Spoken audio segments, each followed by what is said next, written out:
Olá, gente, tudo bem com vocês? Hoje eu tô aqui pra mais um vídeo nesse canal. E antes de mais nada, eu já quero pedir pra você, se você não for inscrito, se inscreva aqui no meu canal, isso ajuda muito, muito, muito. Deixa um like no vídeo, me procura nas redes sociais, por lá eu sou @JessicaPaludo em todas elas. Hoje nós vamos falar do caso de Carina Holmér, uma jovem sueca que foi para os Estados Unidos após ganhar um prêmio na loteria e acabou sendo assassinada por lá.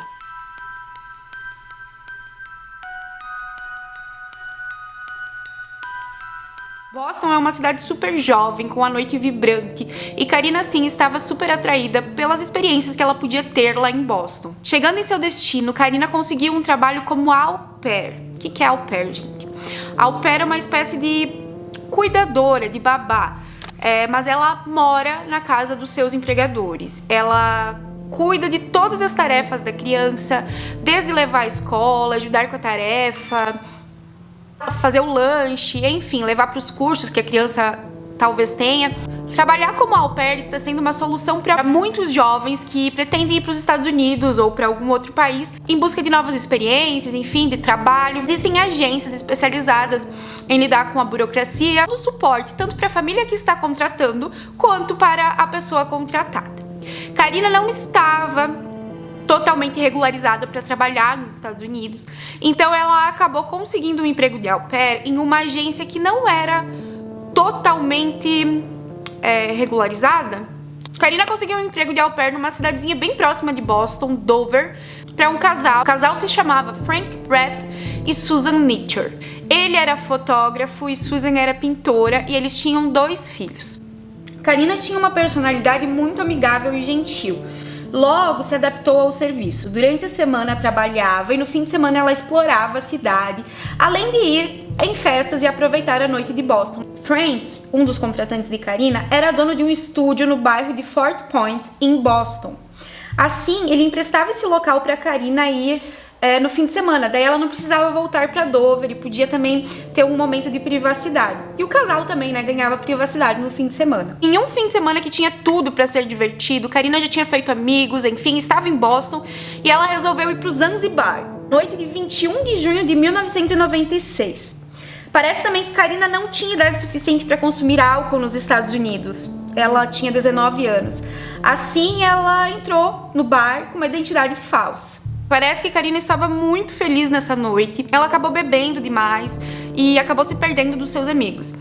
Lembrando que em 1996 não existia essa facilidade celular, que a gente consegue se comunicar rapidamente com as pessoas, então se perder em uma festa era muito fácil. Então Carina, altamente embriagada, continuou no bar, desmaiou no banheiro, e dizem que o garçom, quando ela pedia mais drinks, ele servia água, porque ela estava bem embriagada. Não se sabe ao certo o que aconteceu com a Carina a partir daí, porque não se sabe se ela saiu do Zanzibar acompanhada, se ela saiu sozinha, o que ela fez, para onde ela foi. Acontece que na manhã seguinte Carina foi dada como desaparecida. Então logo os policiais começaram a colher depoimentos das pessoas que estavam junto com Carina e que poderiam talvez ter alguma informação, Como eu já disse, não se sabe se Carina saiu do bar acompanhada ou sozinha. Algumas pessoas declararam tê-la visto entrando em um carro, outras falaram que a moça estava cambalhando. Teve quem disse tê-la visto dançando e cantando com um morador em condição de rua. Quem viu a cena disse que não parecia algo assustador ou perigoso, era como se Carina estivesse dando continuidade à sua festa. Testemunhas também relataram que viram Carina conversando com um homem que vestia uma camiseta de Superman e passeava com o cachorro por volta das 3 da manhã. Ele foi identificado como Herbert Weinstein. Uma pessoa ainda testemunhou que viu Carina do lado de fora, no cruzamento da Boylston com a Tremont, possivelmente por volta das 3 da manhã, ou seja, nesse horário ainda a Carina estava viva. Foi em 23 de julho de 1996 que um morador em condição de rua encontrou um pedaço de corpo humano. Logo ele chamou a polícia e eles constataram que aquele corpo era de Carina Holmér. Estava faltando um pedaço do corpo.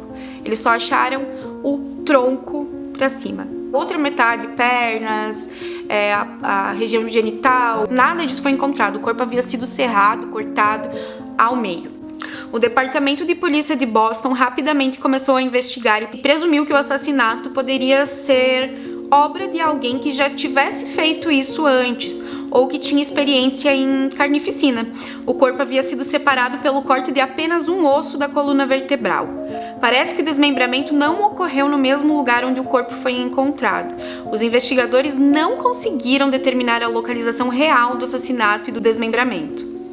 A teoria levantada naquele momento pelos responsáveis pelo caso é de que o assassino podia estar tentando encobrir um crime sexual ou até uma possível gravidez. Pouquíssimas evidências foram encontradas, os investigadores quase não tinham pistas do que havia acontecido com Karina Homer.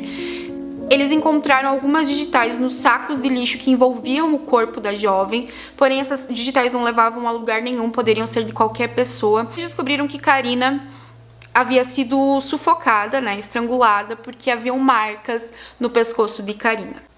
Várias pessoas foram interrogadas, muita gente foi questionada sobre o que poderia ter acontecido com Karina naquela noite. Mas esses depoimentos não levavam a polícia a lugar nenhum, a polícia não conseguia desvendar nada. Durante as investigações, outra pista apareceu, dessa vez era uma pista bem importante. Era uma carta escrita por Karina para uma amiga na Suécia, poucas semanas antes do homicídio. A tal carta parece relatar uma situação exaustiva. Karina parecia estar muito cansada com o trabalho e demonstrava interesse em voltar para casa. Ela escreveu, abre aspas, que algo terrível aconteceu, fecha aspas, porém não revelou do que se tratava, deixando a amiga preocupada. Karina estava planejando voltar para casa naquele mês de agosto porque estava com saudades de casa e não queria mais viver a vida de au pair. Policiais não tinham ideia do que poderia ter acontecido com Karina. Assim, o caso foi arquivado e se tornou um dos crimes não resolvidos mais antigos no estado do Massachusetts. Então, as pessoas estavam diante de um crime brutal. Uma jovem foi encontrada pela metade em um lixo na cidade de Boston e começaram a teorizar muitas coisas. E eu vou trazer um pouquinho dessas teorias aqui pra vocês. A primeira teoria é de que Karina foi vítima de um serial killer que estava em Boston naquele ano. Eu acho essa teoria bem válida porque é bem específico o que aconteceu com Karina Homer. O corpo dela foi cortado ao meio. E como os policiais já disseram, era por alguém que tinha experiência em fazer esse corte. Então, talvez pode ser um serial killer realmente que atacou Karina naquele ano. A segunda teoria que foi levantada é de que Frank Rapp, o empregador de Karina, estava tendo um caso com a jovem e que eles se encontravam no apartamento em Boston. E que ele, então, havia cometido um homicídio contra a Karina para tentar esconder alguma coisa, uma gravidez, enfim. Frank tinha álibis sólidos da noite em que Karina foi assassinada e ele foi altamente interrogado pelos investigadores e eles descartaram o Frank como um possível suspeito. A terceira teoria é de que aquele moço que eu contei pra vocês que foi visto conversando com Karina, o Herbert, aquele que estava com a camiseta de Superman, havia sequestrado Karina e havia então matado. Ele tinha um álibi bem forte. No momento em que os investigadores acreditam que Karina tenha sido morta, ele estava tomando uma multa por excesso de velocidade enquanto retornava para sua casa. Ele foi descartado. O mais bizarro dessa história, um ano após o assassinato de Karina, Herbert cometeu suicídio. A quarta teoria que eu resolvi colocar aqui no vídeo está ligada a uma pista que foi fornecida por uma testemunha que disse ter visto Karina sentada em um carro com 2 homens pouco antes dela desaparecer. Essa testemunha conhecia Karina e disse que tentou levá-la para casa, porém, os homens que estavam com Karina o ameaçaram. Novamente, nenhum vestígio desses 2 homens foi encontrado. Parece que em 2020 o caso foi reaberto pelo Departamento de Polícia de Boston e eles têm esperança de resolver esse crime brutal.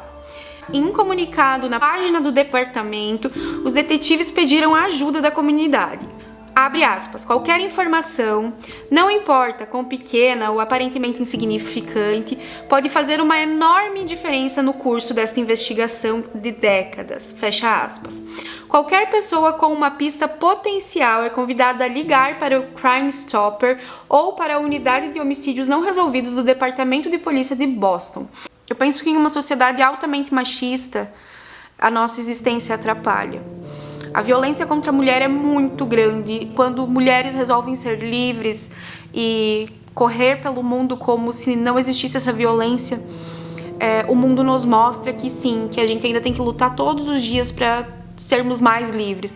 É muito triste, qualquer caso de violência, assassinato, enfim, é muito triste, mas eu fico profundamente entristecida quando eu vejo esses casos de mulheres que viajam e que não voltam mais pra casa, porque parece que uma mulher sozinha é uma presa fácil para um mundo de pessoas maldosas e machistas e violentas. Isso, o vídeo de hoje foi esse.